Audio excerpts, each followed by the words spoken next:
This equal battle that everyone's talking about, it's all determined by draft order.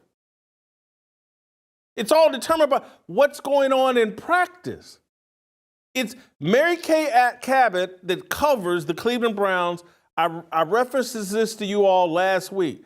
She wrote a piece explaining, like, hey, Kevin Stefanski's having to spend extra time with Shedeur because he's not that familiar with the playbook. He's not that familiar with reading different coverages and all. He's behind because he's only played for his daddy in an offense totally bent Shedeur's direction. Shedeur is not ready, and his attitude is horrendous. He's Debbie Downer. But this whole, oh, you got to give him equal chances. No, you don't. That's never been the National Football League.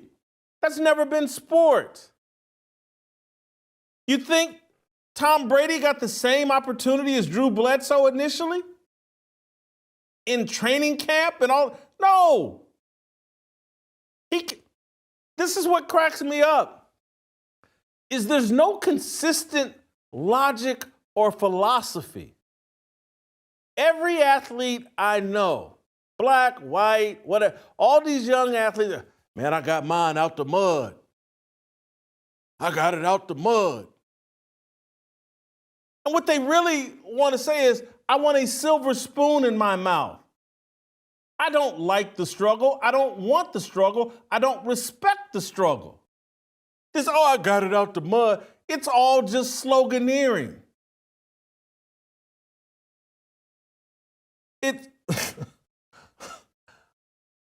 Everybody loves the underdog story until their daddy is Deion Sanders. Everybody loves the underdog story. But now that Deion Sanders has a silver spoon kid, now that LeBron James has a silver spoon kid, nobody wants it out the mud anymore. Everybody wants it out of a silver spoon. Shedeur was the best quarterback in the draft. He's this, he's that. He's John Elway.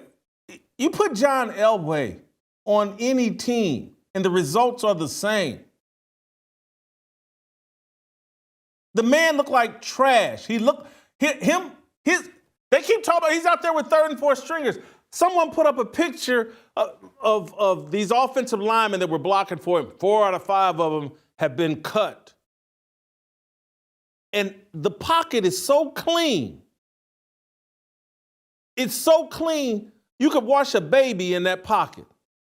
So these 4 or 5 offensive linemen that are trash and aren't on anybody's roster provided Shedeur a clean pocket. And I'm like, what's the problem here? I don't care what their names are. I don't care what team they're on. I don't care if they got cut. They provided the man a clean pocket, and he couldn't get it done. Anybody that watches the tape, seeing this man drift around the pocket, back up, take these horrible sacks. You can look at pictures. You can look at the video. Receivers open. They were available. He can't process. And he had a bad attitude. That was a big part of the problem. Y'all have convinced this man that he is a victim, and he went out there with a victim mentality. Instead of seeing an opportunity, Shedeur thought he was a victim. I got to play with the third and fourth team. I'm only playing in the second half, blah, blah. He's never had to compete a day in his life. His daddy named him the starting quarterback on every team he ever played for except for the Cleveland Browns, and we're shocked that the man doesn't know how to compete? And he's offered every excuse, and we're shocked. I want to play Dan Orlovsky. Hats off to you, Dan. It's legalized. Maybe only white guys are legalized to tell the truth in sports TV. I don't know. But here's Dan Orlovsky, SOT 8, breaking down Shedeur Sanders, what should be obvious to any of these guys. Play the clip. What does the tape show, Dan? What did we actually see? That the bad habits and some of the traits that we saw show up in college were very prevalent this past weekend against the Rams. Holding on to the football, catching the snap and not reading the defense, kind of evaluating what the defensive line is doing, and then trying to see if you can go make a play. And that's the concern. Okay, it's 1st and 10. They want a play-action double move at the bottom of the screen. The route doesn't win, and then the protection breaks down a little bit. You're taught as a young quarterback, protection breaks down, find the closest check down. It's right there, it's 1st and 10. He gets to like the 4th part of the progression backside that's not really part of it. Get the ball out of your hands. 2nd and 9. This is a spot concept up top. Flat, spot route, and a corner. It goes 1, 2 to 3. That defender tells you what to do with the football. If he goes out, you throw it inside. If he goes in, you throw it outside. He goes out. That ball should go inside right now, and then it's 3rd and 2 and 3rd and 3. But he just predetermines the throw. Motion man is the guy who's going to get the football. This is playing fast. He's going to be wide open in the NFL. Ball has to come out right now with the anticipation. Shedeur moves slowly, kind of trying to see what's going on, and then that creates that sack fumble. So a lot of the stuff that we just saw in college is a big deal. This ball gets snapped at the 48-yard line. Defense has won the rep. Play is dead. Throw the ball away. Yep. It's 1st down. But instead we run and it's a 2.5, 3-yard loss. So instead of being 2nd and 10, we're 2nd and 13. We're dead. Again, here's the opportunity to throw the juke route. Hold, scramble. So some of those things that I was and others were concerned about on the college tape showed itself again. This is not the end of the world, though. This is part of his development in becoming a potential starting quarterback. And it's part of the reason why every team in the NFL passed on him multiple times during the draft. And he didn't get drafted until 144 because some people saw this coming. It was plain as day. Show me an NFL quarterback, and maybe there are some, that spent pee-wee football, junior high football, high school football, college football, all being coached by their daddy. It's never happened. Show me an athlete who's never had to compete for the starting job. Never. And then try to tell me he's a great competitor. He's never had to compete. Shannon Sharp had to go to Savannah State. He didn't have the grades to get into any major college. Shannon Sharp got it out the mud. And now he's on camera on his show.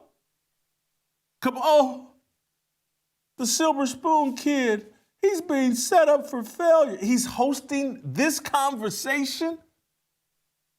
What values do any of you guys hold dear? Is there anything you really believe in? Other than, man, I don't want Deion mad at me. And man, I don't want Black Twitter criticizing me. I'm listening to people that legitimately came from nothing. And they're looking at a Silver Spoon kid with gold chains around his neck and a daddy that has pampered him his entire sports career, and y'all caping up for, we're just all about justice, and we just want fairness, and we want people that come from nothing to have a chance, and blah, blah, blah. Here's a kid that comes from everything, and you're still trying to portray him as some sort of victim. You're still trying to protect him from having to actually compete. This is amazing to me, but it's not when you understand this entire system that they've put together. The elimination of journalism, the elimination of objectivity has rigged everything for conflict. So how do you get conflict out of Shedeur Sanders? Well, you pick out some random white adjacent or white quarterback to pit him against. Dillon Gabriel. And you make up a narrative.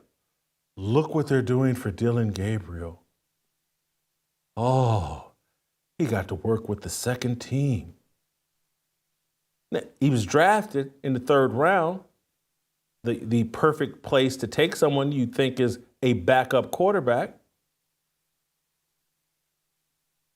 And then for some reason, because the Browns in the NFL are into this soap opera-like environment, this manufactured conflict. We want a soap opera. The game doesn't matter. We want people pitted against each other, particularly black and white. And so when Dillon Gabriel makes a comment about, hey, I'm a competitor, I'm not an entertainer, he's talking about the media, but we twist and turn that into, oh, he just took a shot at Shedeur, and Shedeur is a victim, and now let's go run to Shedeur. Oh, did you hear what Dillon Gabriel said about you? Oh, can you believe it? He said he was a competitor, and he said you're an entertainer, and he never said that. But let's watch Shedeur lean into it because he's the clickbait king. His daddy still has, I think his brother or somebody still follow him around, Deion Sanders Jr., follow him around with a camera. They're documenting. He's the clickbait king. It's conflict and controversy.